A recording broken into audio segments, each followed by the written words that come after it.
Welcome back to our read aloud of Medicine Walk by Ardith Mayer. Yesterday we read chapter 12, and Burr Henderson is still trying to make his way across this Arizona desert, trying to find civilization, trying to find help. Nobody knows where he is, or even if the plane went down. So he's been traveling and again trying to get across this desert. He is now out of food. He is out of water. He has, in the last chapter, he pretended he was like a robot and just turned all of his feelings off so that he couldn't feel his sores, his body aching, his emotions, his thirst, his hunger. He's just trying to imagine himself as a robot going through the desert.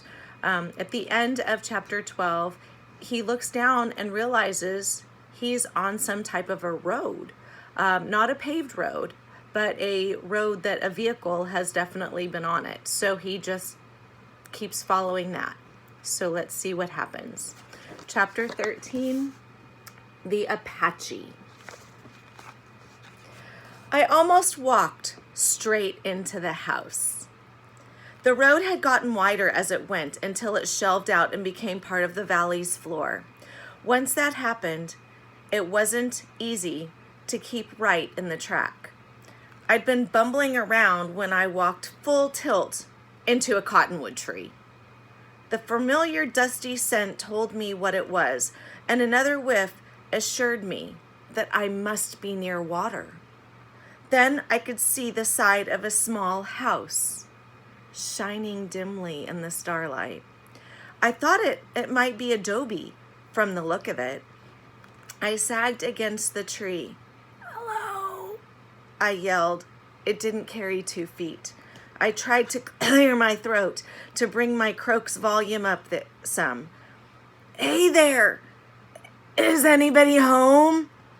This time some sound came out. It was answered by another inside of the hut. Someone fumbled around.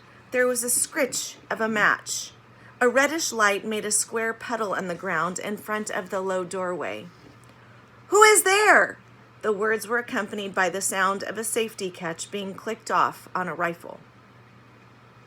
"Just me, Burr Henderson." And everything went really black for a long time. I woke lying on a pile of blankets. They smelled as if they'd been packed away for a very long time. It wasn't really light in the room, but I could see enough to know that daylight had come outside, and that I was in a cramped space with adobe walls. Sitting cross-legged facing me was an Indian. He was watching me closely, his dark, narrow face as expressionless as Nachito's.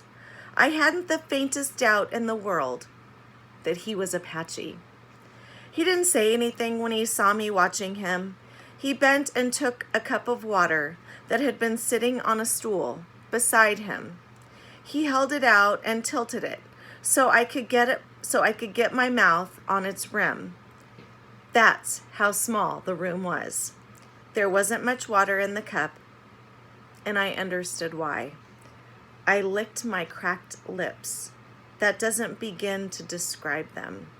Burned, split, raw, bleeding. Those words don't even start on how they felt. But I made them shape words. "Don't worry. I won't drink much. I know all about drinking too much after going without water for a long time. Nachito taught me." I found with some surprise that I now had a voice. The Apache must have dribbled water onto me while I slept. My tongue wasn't nearly as stiff as it had been. "Nachito?" His voice was deep, quiet, very educated. My father knew such a one when he was a boy. Nachito went out to work on the ranches." I stared at him. Could be the same one. He worked for my dad as a foreman of our little spread down in the Southwest. Suddenly I felt tears coming into my eyes. no matter how I struggled to stop them. Now I knew all the way down that Dad was dead. There was no deadly battle of survival to hold the knowledge away any longer. Dad died, Had a heart attack, I think, and put our plane down before he went. He's back there somewhere in the plane. Something got in the way of my voice and I had to gulp. But somehow I didn't feel ashamed of it. The man rose effortlessly on short, strong legs. You might like something to eat. Once I saw you, I knew you couldn't handle anything solid, so I boiled up some broth. It's lucky I killed a jackrabbit yesterday. They're tough, but they make good soup. He went to the darkness at the back of the hut, and I could hear him moving around. By the time he came back with a bowl and a spoon, I had the tears dried, and my voice was in working order again. I wanted to talk to this man, tell him about all the strange things that happened to me on that long walk through the mountains and across the rough country. Even with my mouth full, I kept babbling on, pouring it all out. At the end, I said, surprised, and I think it was the people who kept me going. The people and the cougar. Between them, they kept pushing, wouldn't let me quit.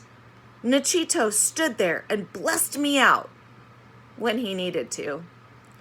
The seamed face cracked into a smile. He stretched out his hand to me. I am Miguel, he said. I too am of the people. Or perhaps I should say, I am a descendant of them. We have lost much of what we were and what we knew. Few of the young people in my own family could have made the walk that you have made, accomplished the things that you have accomplished. The few who have made their own medicine walks will honor you when I tell them of this. There are few who will push themselves, endure the pain of acquiring the old strengths. You found, it may be, some trace of the truly old ones up there in the high places where they loved to live. There was enough of the teaching in you for you to respond to them, perhaps. I wonder how many Apache nowadays would do as well.